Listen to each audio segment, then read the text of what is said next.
Oi pessoal, tô aqui fazendo mais um vídeo para tentar discutir com vocês um ponto que foi bastante discutido na última semana. É um artigo da CLT que eu posso dizer que quase nunca é usado, por isso ele fica ali meio esquecido, porque é difícil ver a sua aplicação na vida prática.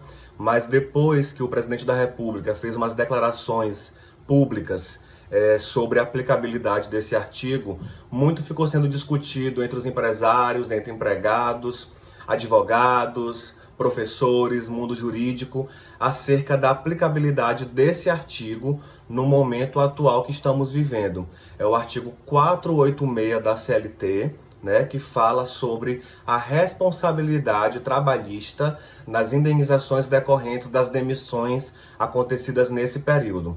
Então eu vou colocar rapidinho o vídeo do presidente da República, caso alguém não tenha visto, para a gente conseguir contextualizar essa história.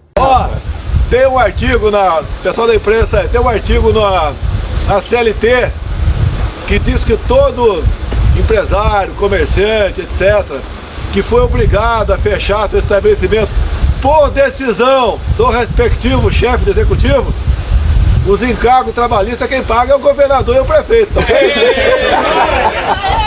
Outra coisa, presidente. Gente, esse foi o vídeo, né, da entrevista do presidente da República. Ele faz menção a um artigo da CLT. Esse artigo existe, continua valendo. A gente sabe que tem alguns artigos da CLT que são anteriores à Constituição de 88 e não foram recepcionados, mas esse artigo específico ele foi recepcionado e continua valendo. Eu vou colocar na tela esse artigo para a gente fazer a leitura e depois a gente volta para discutir a aplicação dele ou não nesses tempos atuais, tá?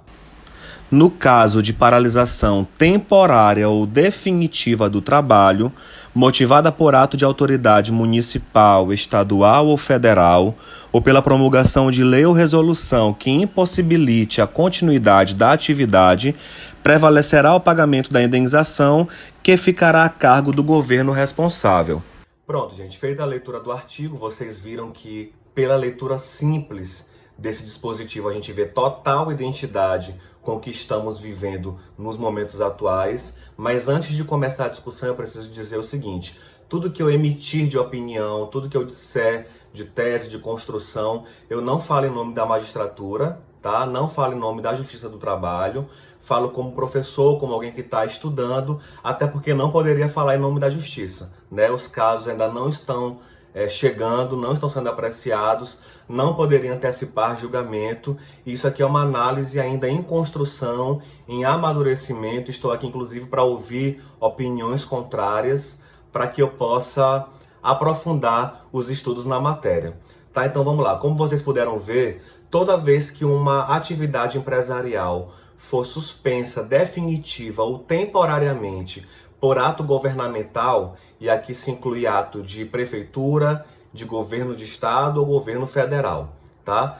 A lei diz que as indenizações trabalhistas ficam a cargo da autoridade estatal e não do empregador. Isso se chama na doutrina, gente, de fato do príncipe, tá? Então o nome, vocês vão ver isso bastante aí na televisão, em alguns dias, em alguns Instagrams, em alguns sites especializados. O nome desse instituto chama-se fato do príncipe. É toda vez que o interesse do Estado prevalece sobre o interesse particular e em nome desse interesse, a atividade particular ela é cessada, né? Ela é terminada temporariamente ou de forma definitiva.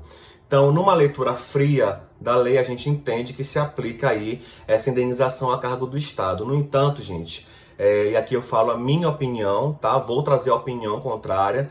Não estou aqui para responder nada, estou aqui talvez até para confundir, colocar a gente para pensar um pouquinho, tá? Na minha opinião, e aqui eu acompanho também vários doutrinadores, juristas que têm se manifestado a esse respeito, não se trata de fato do príncipe. Por quê? Mas, Paulo, a lei é clara.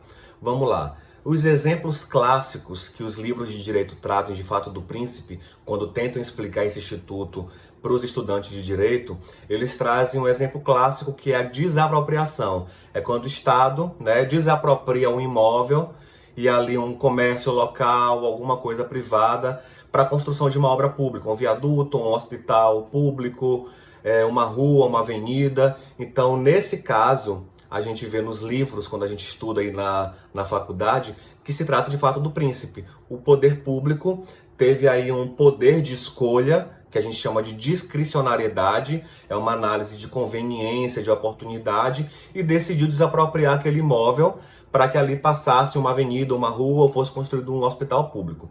Esse é o exemplo que a gente tem nos livros, e a gente consegue ver aí que existe uma margem de escolha. No caso atual, a gente vê que não existiu uma margem de escolha. É um caso de saúde pública, de interesse público.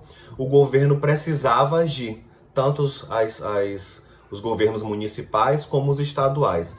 Era necessário tomar uma atitude em nome do interesse público. Inclusive, existe um precedente do TST. O TST, para quem não sabe, é o Tribunal Superior do Trabalho, a instância máxima da Justiça do Trabalho, que fala exatamente sobre isso, que não há fato do príncipe quando a decisão da autoridade governamental foi tomada para resguardar interesse público, que parece ser bem o caso aqui.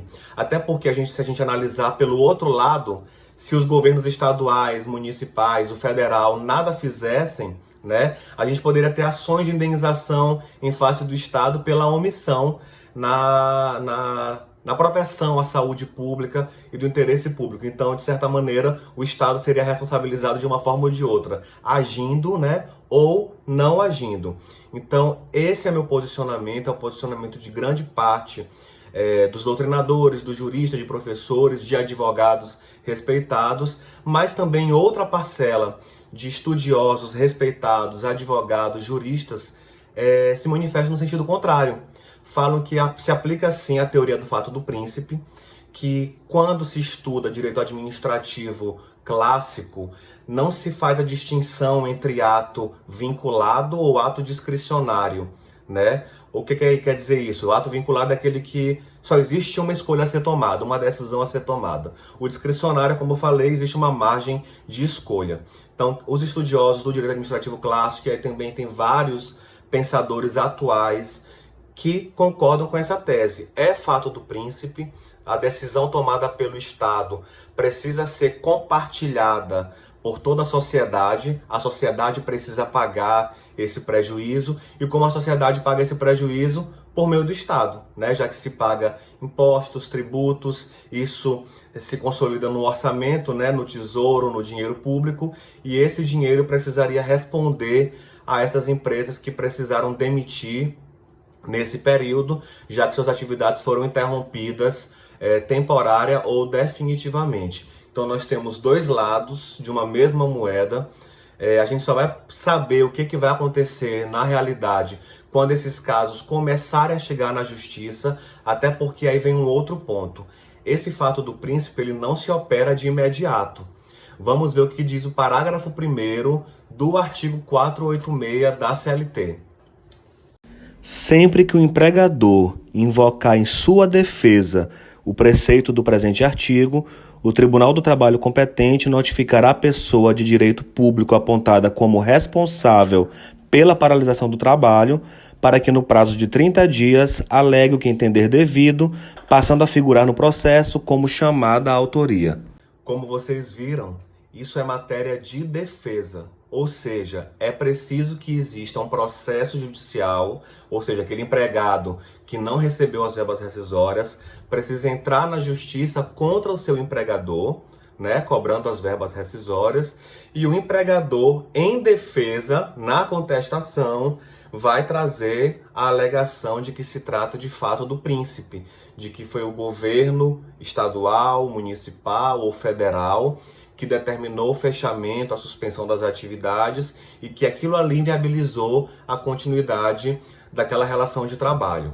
Então, o fato do príncipe ele não vai se operar da noite para o dia, ele precisa ser invocado em defesa em processo judicial. Então, vai ter que ser tratado caso a caso. E as decisões também, gente, vão variar caso a caso, porque cada juiz tem o seu entendimento, vai proferir sua sentença em um ou em outro sentido. Esses processos, sem dúvidas, vão subir para os TRTs, e aí, né, as turmas vão decidir, os desembargadores vão decidir essa questão, e ainda há a possibilidade de chegar no TST, né, que analisa essas teses jurídicas de acordo com a Constituição e as relações de trabalho. Então, isso é um caso que ainda vai demorar bastante a ser decidido de forma definitiva. Lembrando aí que existe também um outro ponto. É toda a rescisão que é paga pelo Estado, caso haja o reconhecimento de fato do príncipe? Não, tá? O que é pago pelo Estado é apenas a indenização da rescisão. O que isso quer dizer nos tempos atuais? Apenas a multa, né, dos 40% sobre a FGTS.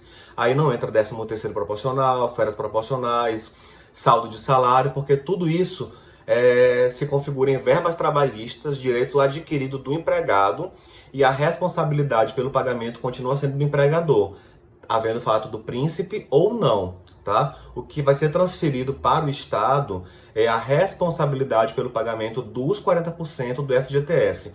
E aí também tem uma discussão sobre o aviso prévio, né? Eu entendo que o aviso prévio entra porque é uma verba decorrente da rescisão do contrato de trabalho. Então, caso seja reconhecido o fato do príncipe, entra aviso prévio e 40% do FGTS por serem verbas decorrentes de uma rescisão contratual, tá? Lembrando que isso precisa ser invocado em defesa. Isso não se opera milagrosamente e automaticamente da noite para o dia, certo? E tem um outro detalhe, eu falei em 40% do FGTS, mas a lei de FGTS fala que quando a rescisão ela é feita por motivo de força maior, essa indenização de 40%, essa multa, né, que a gente conhece como multa do 40%, ela é devida pela metade, ou seja, apenas 20%. Então, caso o empregador demita o seu funcionário motivado por essa situação de calamidade pública, dificuldade financeira, ela já foi reconhecida como força maior na medida provisória 927, que foi publicada na semana passada. Então, para fins trabalhistas, tudo isso que está acontecendo já é reconhecido como motivo de força maior. Então, o empregador, ao invés de pagar 40% da FGTS, paga apenas 20%. Tá? E se houver aí o reconhecimento judicial de fato do príncipe em determinado processo, o Estado responde também apenas por 20% do FGTS, da multa do FGTS. Existe essa discussão, existe respaldo jurídico e legal para essa tese também. Tá certo? Gente, eu termino aqui esse vídeo, eu não pretendi esgotar a discussão. É um artigo que, embora antigo, mas a discussão é nova, é atual, precisa ser analisada aí com muita calma por cada justiça local, né? A gente sabe que os atos devem ser analisados de forma muito minuciosa para que a gente chegue a uma discussão e uma decisão amadurecida. Fico aqui aberto para dúvidas, críticas, para que a gente consiga discutir isso ainda. Temos tempo para discutir e amadurecer o assunto. Eu sigo à disposição de vocês e torcendo para que essa semana traga notícias melhores do que a semana passada. Tchau, tchau.